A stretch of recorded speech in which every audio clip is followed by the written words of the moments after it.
Welcome to my summer smash up. I'm on vacation, as you can tell, and so I'm giving you some of the best interesting combos. Actually, I should say something different. I'm giving you my most interesting combos. They're not necessarily my best. I missed some of you. But starting out for part one is Meaghan Hampton. I also did an episode of my 25th year anniversary. Then we dive into conversation with Doug Pagitt and finish with Dr. Brandon Orr this week. So I hope you're enjoying your vacation. But I think this is a great way to get to know a little bit about the show. Buckle up. This is What the Hell Do I Know with JB. But yeah, that's a unique perspective there with the mercy thing. I think I heard somebody say the other day, and I thought this was just such a beautiful example. And it was a pastor online that he said he never will forget his dad teaching him the difference between justice, mercy, and grace. And he tells the story about growing up. He his dad told him this, don't ever do this one thing, whatever it was, right? And but he ended up doing the one thing. And not only did he do the one thing he shouldn't have done, he got his brother and sister to do the thing with him. And the mother kind of looks at him, catches him, and says the thing that no kid wants to hear is, wait until your dad gets home. Wait till your dad gets home. Wait till your dad gets home, right? Oh, yeah. Always the heavy. Yeah. Yeah. And so the dad gets home, and he talks to them he told them that they shouldn't have done this, and that justice would be what they deserve because they did something wrong, and there's consequences to it, and then they needed to receive justice. And he said, that's justice. And he said, there's something called mercy, and it's that you get in what, I can say, no, you're going to get mercy, and you don't deserve it. Or you deserve it, but I'm going to give you mercy and not give you the consequence. And so, and I could just let you off and give you mercy to this. And he said in his mind, he's thinking, oh, please, God, justice and mercy. But I'm not going to do either of those two. You're going to get in the car. And he's like, he's going to kill me. He's literally going to kill me. And he takes them all down and shows up at an ice cream place. And he says, this is grace. You're getting what you don't deserve. You don't deserve this for your actions. You're getting something extra. You're getting abundance. And he's like, I never understood what that was. And that was, I thought that was such a clear picture of what God gives us. Because we deserve justice. Mercy would be saying you don't deserve, but here, grace is what you're going to get. You're going to get this abundant love from me. And I thought it was such a clear picture. That's beautiful. Cool. Yeah. That's cool. Yeah. So it sounds like he had a dad that was practicing some different. Yeah, I never got ice cream. Because I never got ice cream for doing wrong. No. Yeah, I remember that. I'd be petrified. Like, you hear the front door open, like, oh, crap, he's here. Yeah. It's my stepdad normally. Oh, but, your stepdad? Yeah. Yeah, that can be tough when you have those relationships. Yeah. It's so tough. Yeah. It stinks for dads because you always look bad. You're like, oh, here comes dad. He's gonna unleash. Yeah, it's not fair for him though, right? Yeah. The mom's passing it off to him to do it, and like, like I'm the Punisher. That's all I'm good now for. They don't like me. They're not gonna like me ever. So, well, Meaghan, in that scenario where that you and he may be telling a story, how when us storytellers we adapt stories to fit the mood sometimes and to make a point. But it is very common of that wait for dad. I mean, how do you feel that works? Does that work well, or what's the new thinking, or is that still the stuff? I mean, what would you tell moms to step into that zone a little more, or? Yeah, I mean, I would say that like when our kids are like disobeying or misbehaving or whatever word we want to use, that to me it's a sign of like missing skills. So. When I don't know a lot about construction, but from what I've been told, when people build buildings, there's like this idea of scaffolding on the outside, right? And that kind of helps support the building or hold up the construction workers while they're building it. Sure. And then as the building gets more sturdy, you remove the scaffolding. Well, there's a term in psychology called scaffolding. And its idea, the idea is that we give kids support and boundaries to help them make the right choices and to help them be able to do the things that we need them to do. And then as they get more capable and more mature, we begin to remove scaffolding. So if my kids are like really struggling in a certain area, for both me and Jamie, for me as their mom, I try to look at them and say, like, okay, maybe I removed some scaffolding a little earlier than I should. Like, what do I need here? What kind of boundaries do I need to add here? Okay. Or what kind of support do I, like, what skill are they lacking? And if we are using fear to step in and like teach a lesson, the problem is that fear sends us into that fight, flight, or freeze response, and we can't learn in that state. So we kind of end up shooting ourselves in the foot as parents. Okay. Because they can't internalize the skills that we're trying to pass on to them so that they can make better choices next time. They just get afraid. Yeah. Right? And so we don't want them to make the right decisions because they're scared. We want them to make the right decisions because they're equipped and they're capable and they have buy-in to the same family values that we do. And so I would encourage both dads and moms to try their best to not utilize fear, even though that's just like so normal. That's like what so many of us were, raised with. Yeah. Yes. Yeah. And so there's so much grace and understanding as to why we would do that. Sure. And to know that it's just not that effective long term. It's effective short term, but Jamie, being an athlete, refers to this as like marathon parenting instead of 5K parenting, right? Like short term, fear actually probably does work better short term. Like, okay, let's just like nip it in the bud. But I promise you, as a therapist, it's going to come out sideways. It really? Yes. And so it's not going to stick. No. That's what Gene talked about when he'd yell at his Coast Guard guys all the time. Gosh, you're He's exactly like, right. we don't listen to you because you're always yelling. Yeah. So if you yell the once a month versus every day, that once a month's going to stick out. This is a Master Chief we had on last season in the Coast Guard, and he just This is told exactly it what really he nailed well. it. He said you exactly. yell all the time, so we don't listen when you yell. Yeah. So definitely. They were in a dangerous situation. Yeah. Like, why were you guys not running faster? I was yelling. He was like, but you're yelling all the time. We always Right. yell. Yeah, they learned to tune him these out. are adult Coast Guard. Yep. Yeah. Yeah. And so if we want kids to be able to be operating in a certain state to internalize what we're actually trying to teach them and to do better next time, we've got to get them regulated. It's the only way that they will be able to internalize what we're trying to pass down to them. That's so good. Yeah, just can't yell at them. Can't yell at them all the time anyways, right? So the How fear about a does work, but stern if you look? do it every day,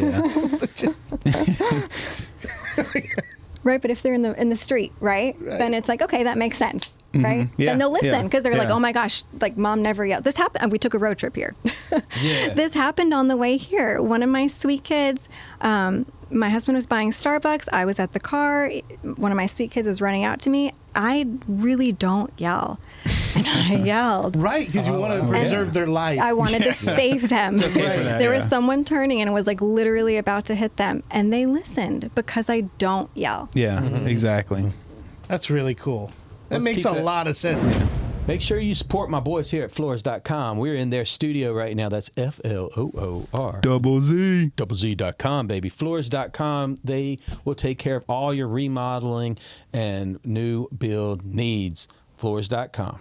Check them out. Tell them the Jabroni sent you. I tell everybody about some of our sponsors from time to time. We love that's our always sponsors. good. Gotta love our sponsors occasionally. But while we were in break, though, Meaghan, you were telling me, and I think this is such an important part because if halfway through this particular podcast here, I'm sitting there reflecting, going like, I might have let my kids down. So how do you fix it if you've done it wrong? Yeah, lots of therapy sessions for my children. Yeah, are in their future. Yeah. But and I say it all the time that I told Meaghan this yesterday when we went to brunch that I've said on my podcast, I told my kids this, that I'll pay for their first counseling sessions, and I have. And I said I'll show up and apologize for anything that I need to as well. But That's awesome. But one of the things that you said in break was that research says what about parenting? I can't remember. So there's research on what they call good enough parenting, Okay. which is good news for all of us. Okay.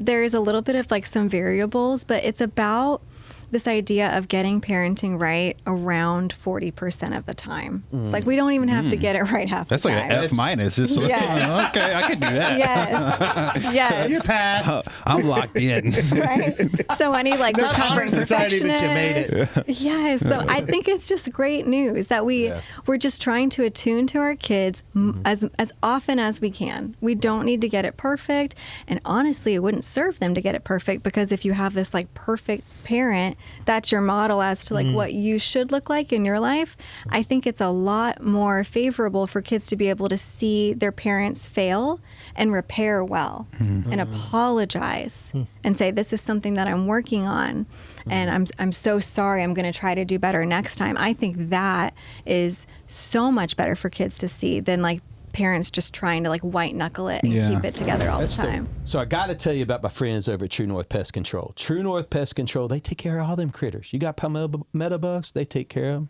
You got ants, they got you. You got bugs little flying around, they'll spray for them. They clean out all the cobwebs. They're all over Central Florida, here in the Emerald Coast, and then the whole state of Georgia.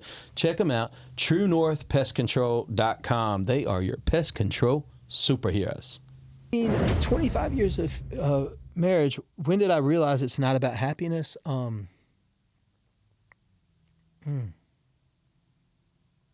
That's a really good question. Now that I think about it in terms of that it takes time. I think probably the more and more I do work on myself, the better I see it. Here's the thing about our marriage. Is it has made me a better. I am a better person today than I was 25 years ago. God dang. I didn't know if I'd cry in this or not. I'm a better person. I am a better person for knowing Danielle. I'm a better person for spending my life with Danielle. And I am a better person than I was 25 years ago. And it is only through the hard work we have endured.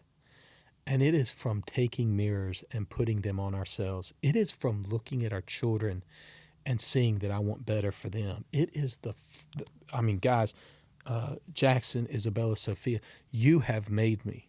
You are part of who has made me a better person from 25 years ago. Your mother and I together worked really hard on this marriage, but you guys have made us both better people. And being able to look back and see everything we went through, I would go through it all again to come out this side of marriage. I love the marriage I have today with Danielle, and I am looking forward to the next 25 years. And so, yeah, I don't know. It was definitely, in my opinion, I think it was that self-reflection of when we got in serious about work in our marriage and sought counseling and marriage counseling. I don't think there's any level of YouTube video you could watch. You can't watch me and go, oh, I got a better marriage because of it. The amount of work you have to do is held accountable through setting up counseling and going through that with someone and taking that mirror. Watching videos and doing that, it's a good start. It's Band-Aid. I'm not telling you to not do those things. And if that's all you can afford, do it and lean into your marriage, and you're doing better than most. So I don't want to say don't. But if you can afford to do the critical work that you need to do in your life, that in your marriage, that's where the formation starts to happen. All right, so number 9. What have I had to unlearn as a husband while raising kids and building a life at the same time? What have I had to unlearn? There's a lot of junk science out there. I think sometimes it's that dads need to lead. I think I shared with you that my wife has taken the lead in some areas, and I regret that I didn't help her out in some of those areas. I would say that listening, and leading together. And so I know biblically we'd say men are going to be the households of the marriage. I mean, I think there's some truth to that, but I think that when I see true biblical marriages, I really see the idea that I'm that I'm leaning into my spouse. There's one that says, "Wives, honor your husbands," and then it goes on to say, "And men, love your wives as Christ loved the church." So that particular verse really sets it up. I think husbands, if you're going to be a leader, you're going to be leading so well, you're going to lead from the back. You're going to be lifting others up so well. I know a lot of people might see that and take this the wrong way because you need to lead from the front. You need to continue to be an example in your family. You need to continue to work real hard. If you want your kids to know Jesus, talk about Jesus. If you want your kids to pray, pray with them, and share your prayers in with them. If you want them to pray, you need to be a praying person. If you want your kids to love others, they need to see you love others. If you want your kids to have an incredible marriage, you need to work hard on having an incredible marriage. Otherwise, I'm telling you, if you think that you're going to go through life and your kids will never pick, and this is 100% that I had to unlearn, is that that you could hide anything from your kids. I mean, I would venture to say that my kids knew when things were rocky and when things weren't right and when things weren't happy. But I think they saw us also work through things in real time. And so there's some regrets that I wish there were arguments they didn't see. But I also think that they saw some humility in apologizing and coming back and working through it in hard times. So, yeah, it's going to take a lot of work. And if you want to have, and that's a great way to reframe it, is that if you want your kids to have a successful marriage, you better work on a successful marriage. And if you want your kids to know Jesus, you better talk about Jesus. And if you want your kids to pray, you better pray.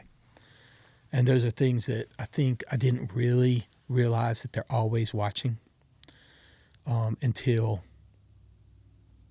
they start watching. I can tell you a story. Danielle's going to hate this story. But I feel like this whole pod is really about her. So, but we were at my mother's house, and her husband at the time, still her husband, but he had like a PlayStation. He this is early on. I guess there's a PlayStation for kids or whatever. And Jackson pulled it up, and he didn't know how to turn it on. So he didn't have a whole lot of experience with it. He was really young. He was shaking the remote and trying to get it on, and nothing was coming on. And he did it again. And finally he threw it kind of at the TV in frustration, said, "Damn it."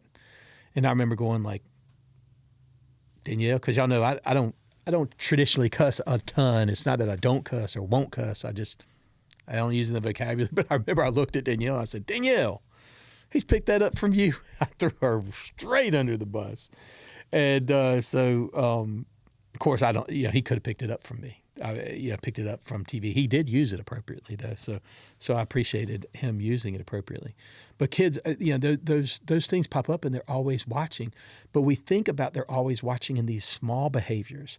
Like they're watching in how I'm angry, or they're watching in these things. What I want to tell you is they're watching in how you pray. They're watching in the nuances of your marriage. And these things come about in their marriage. And I'm telling you, as a parent, you're never going to say, "I want my kids to go through 2 or 3 marriages." I'm praying that my children don't know Jesus. Like no parent says that. If you're a believer, no parent says that. You want them to have compassion and humility, and you want them to have a relationship that's just full of love. And it's hard work, but you want them to have a spouse that will come alongside them and do all the hard work.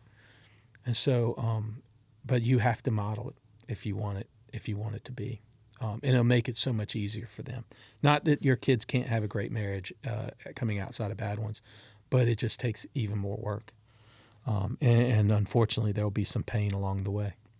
I'm just saying to anybody who, if they would be honest with themselves and think, if Joe Biden were president when this was happening, Right. where would you be standing? Because I think you'd be standing on the street. I don't think you would be saying comply or die. And if you would, fair enough. Right. Fair enough. Right. But if you're going to do, and look, I've been arrested under all kinds of administrations for civil disobedience. Okay, so like I am willing to stand up to Joe Biden and Barack Obama and Donald Trump. It doesn't matter. But if to some people, well, my view on this issue starts with who the president is. And if it's my team, then comply. And if it's their team, then it's don't tread on me. Right. And that's what I'm afraid we have come to. And frankly, and on both sides of this equation, I know people who are like, "Oh, well, of course Barack Obama had to deport so many people." Right. No, he didn't. Right. I protested Barack Obama's deportation. Did you? Process. Yeah, because it was completely ridiculous. Yeah. He was deporting people that had no business being in here. Well, like you said, we haven't had it right. We haven't had it right since 1890. Since 1776. Or- yeah, yeah. He gave up a medal to Tom Holman, that Yeah, same right. guy. Yeah. So look, if you are just partisan, Right. then okay, then it's okay Just to admit say it. that. Right. But if you're not, and you're like, well, and it doesn't mean you have to say I hate Donald Trump, Right. but you can say I don't I like think that this. guy I don't like knows this. what- and if the implication is that the other guy who you told you to wear a mask, you thought he was un-American, Right.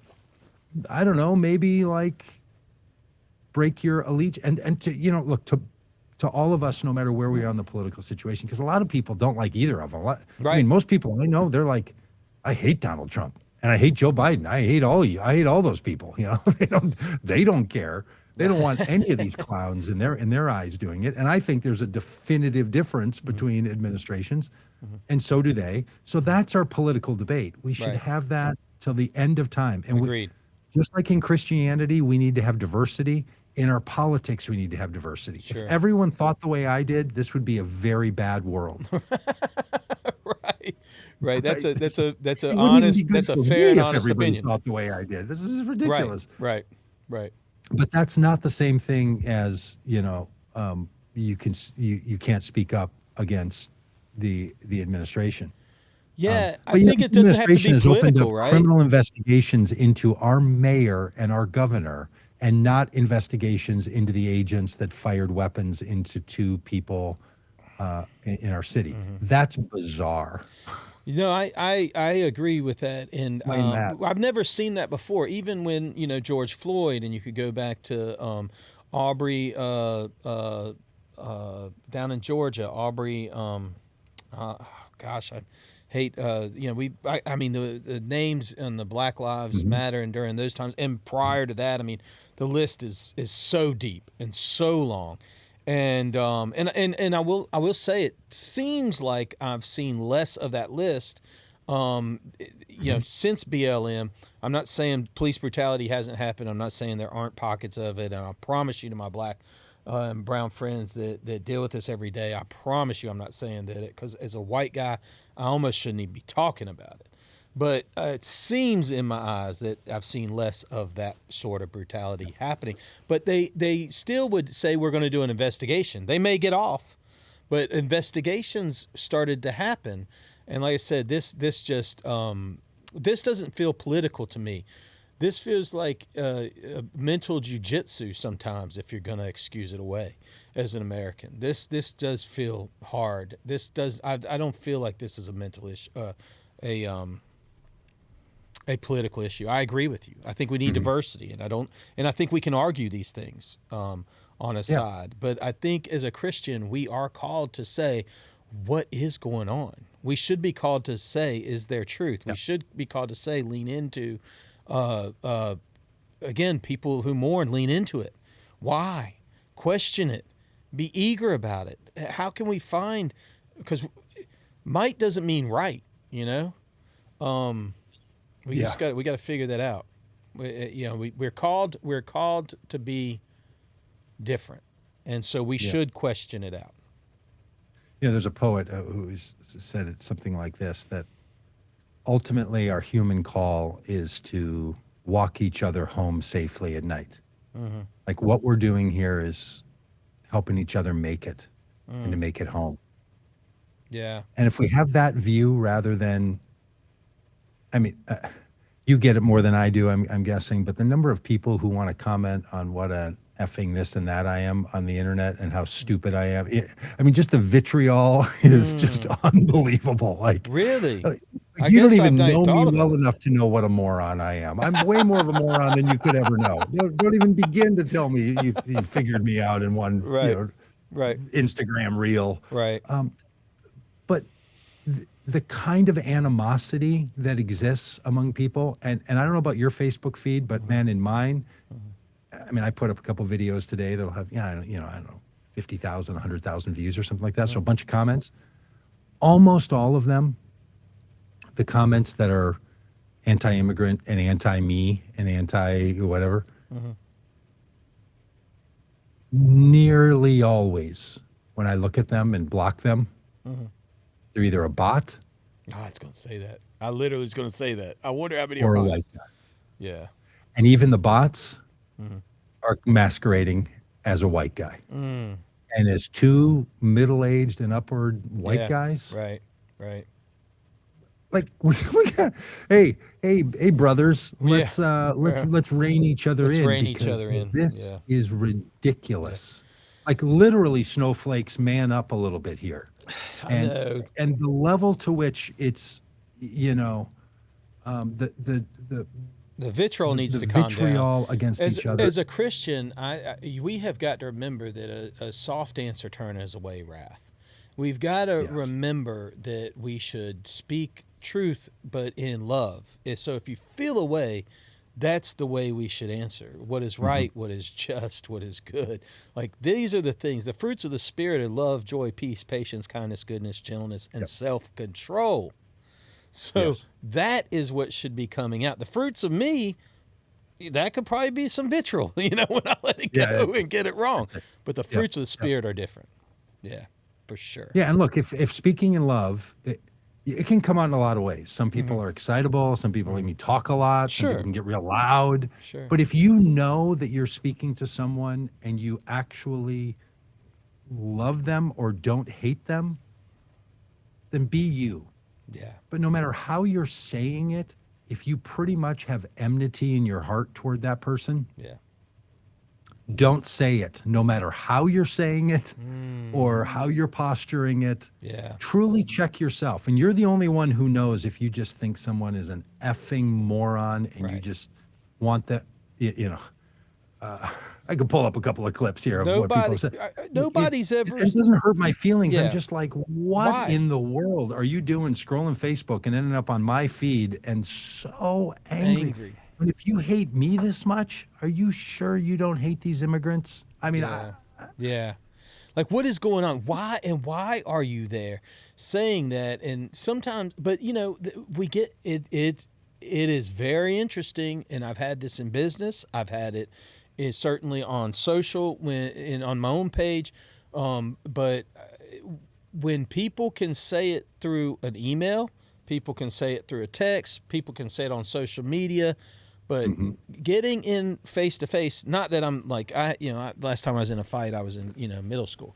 But, I'm not a fighting guy. I'm a pacifist, folks. Right. But when you get face to face, it changes. And I really think that we've got to get outside of that. We really need to stop seeing people as characters on our screens, that we're made in the image of God. We're children of God. Whether they're believers or not, or follow your sect of Christianity or not, God, at some level, especially if you believe in Jesus, at some level, you've got to believe that they were created by your creator, my creator, created that person. It's baseline. And he loves them. Look, if you're not ultimately trying to call people back home to what you understand to be the truth, right? I think you're just missing the opportunity of not only being a Christian, but being a full human being. And that's what we can do for each other. Christians can do it. People that don't hold the faith can do it. Right. We're called to call each other into a more full, good, rich life.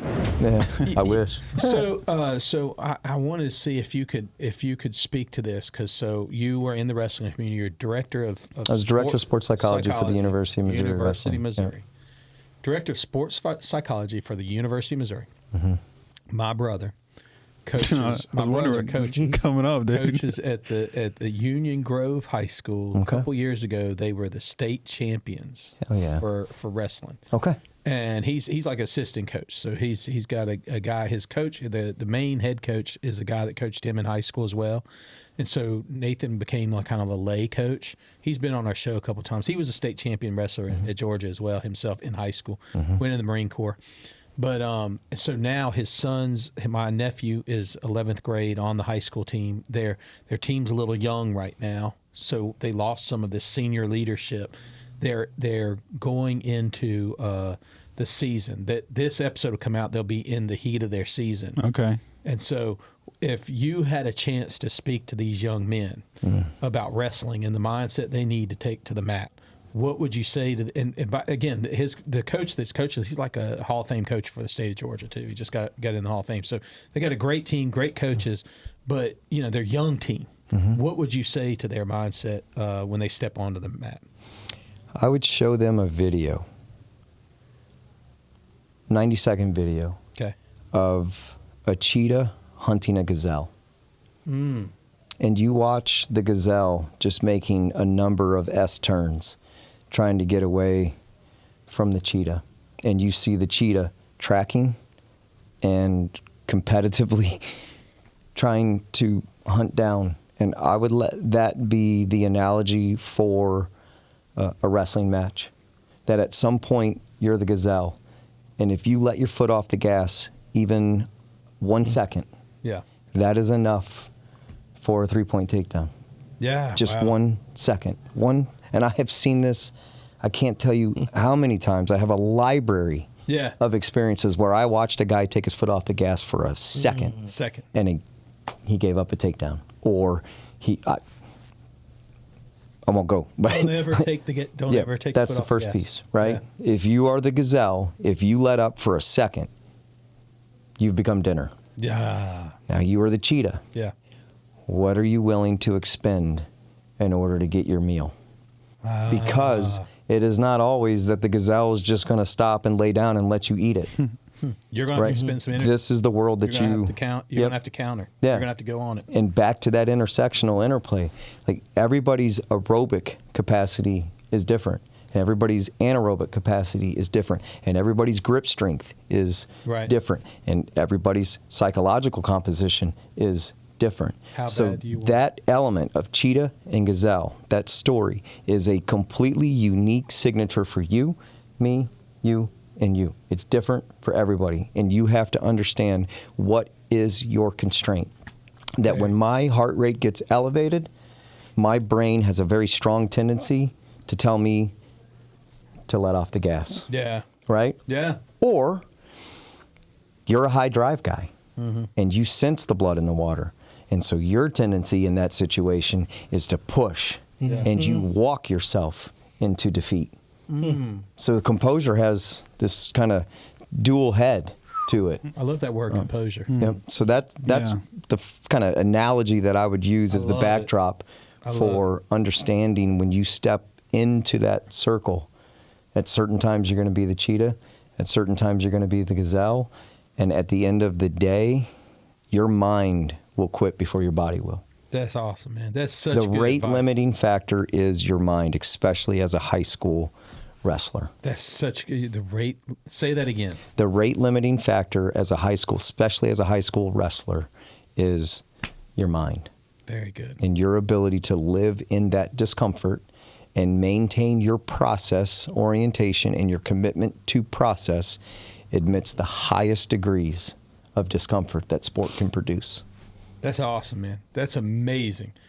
I mean, Brandon, this has been, by the way, an incredible discussion. Yeah, I have enjoyed so much of this. It's been a lot of fun. This is absolutely fascinating. I think our audience is going to love this. I've loved every minute of it. When we had our break, the ladies here in studio, my wife and Brandon's wife, we're fascinated by it. We're having all these wow, it's incredible. So I have one question I'm asking everybody for the end of this year. I'm gonna pull up my phone so I can read it for you. So I'm asking everybody this season, says, what's one thing you've added to your life, a practice, a discipline, a way of showing up that you wish you could have told yourself to start years earlier? Yeah. One practical and then one philosophical. Okay.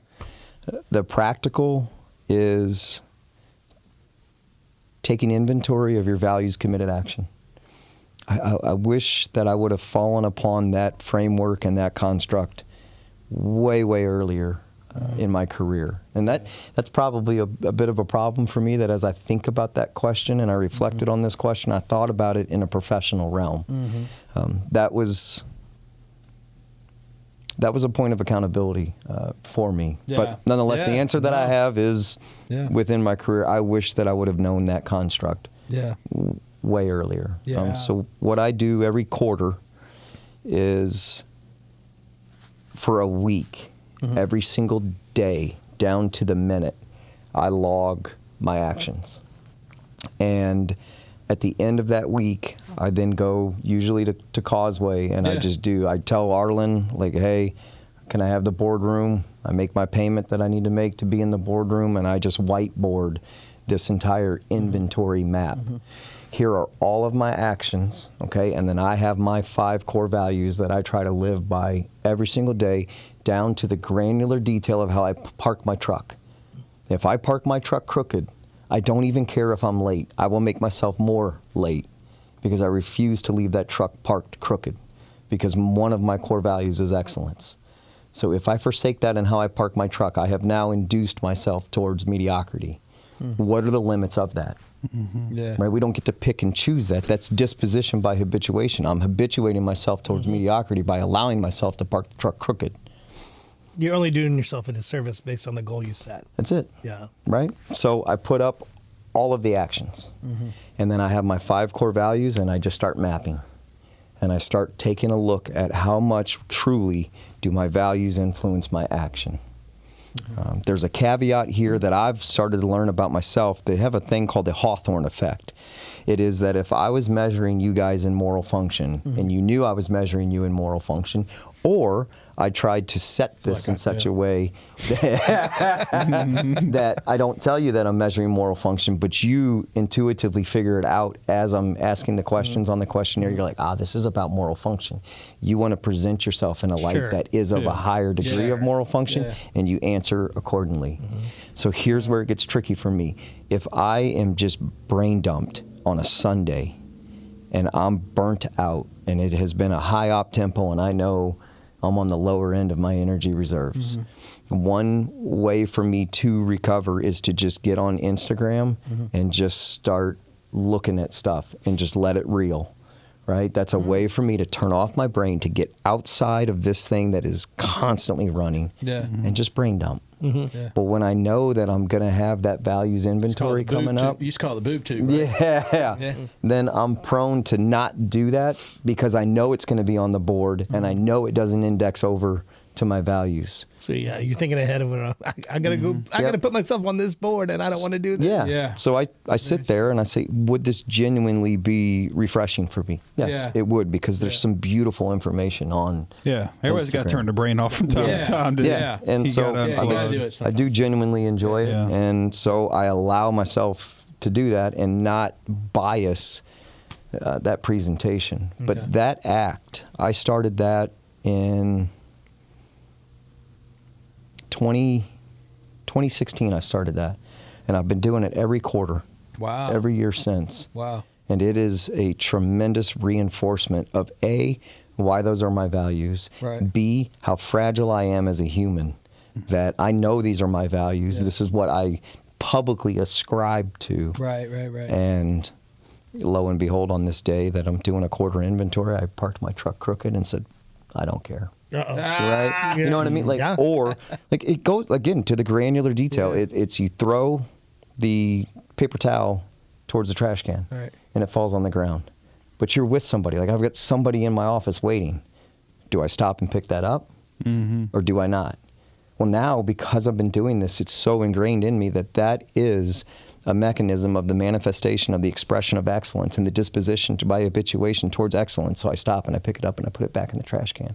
Not because of some social regard for the janitor or cleanliness of the workplace. No, it has nothing to do with it. It's at a very individual level. I state a core value is excellence, and that is not an excellent act. I've always felt it's been my OCD. So I mean, I tell you, I want to be on time so bad. I put double park. So, I wouldn't even I couldn't be late. I like that you're on time. Very few people are like the Becker. They're on time. Early's on time for me. I love it. I mean, I got here at 5:10. No, you're right, fine. and I was like, it's a little early. Right? But that's what I want to be early. Like I tell young people all the time, early's on time. It is, and then on time's like late, and then late. Forget you're the 90th percentile on that being on time for the podcast. Justice. Hell, you showed up. Just another domain. Well, Brandon, I think your answers are. Honestly, it's amazing, and I love that insight. And I think hopefully our youth of the day. I ask these questions because I want our youth to figure it out, and so Here's the philosophical one for the youth. Yeah. On the other side of everything you think you want, you're still just left with who you are. That's the one that I wish that I knew at a younger age in my life. Say that again. Yeah. On the other side of everything you think you want, you're still just left with who you are. I think I need this one. That's a great thing for I have a daughter right now that's trying to figure out who she is. Yeah. But that's such a great line. I think it would help her. 100%. Yeah. I mean, it's all the way back, bring it full circle. All the achievements that I've had, all of the amazing blessings of spaces that I've been invited in to have a part in. At the end of the day, I am still the 5-year-old kid whose mother did not celebrate him learning how to tie a shoe.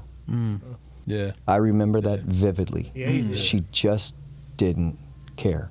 Yeah. Now, did she not care? No. But She didn't have a framework to be able To to get there. express Yeah.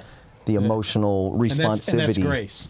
That's Yes. what you found is grace. 100%. That's the grace. That's the grace that she deserves because of the trauma that Right, she she went carried through forward. and- All, yeah. And you mentioned that But- grace earlier in the show. Yeah. But for me,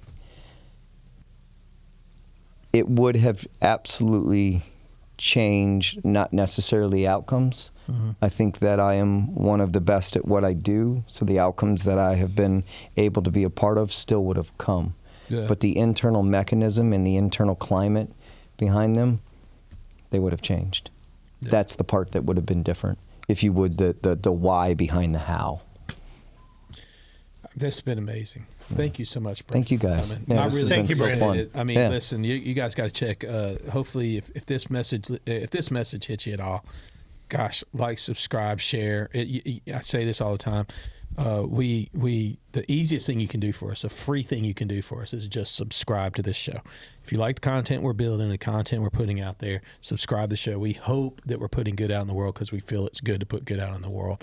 I mean, what the hell do I know?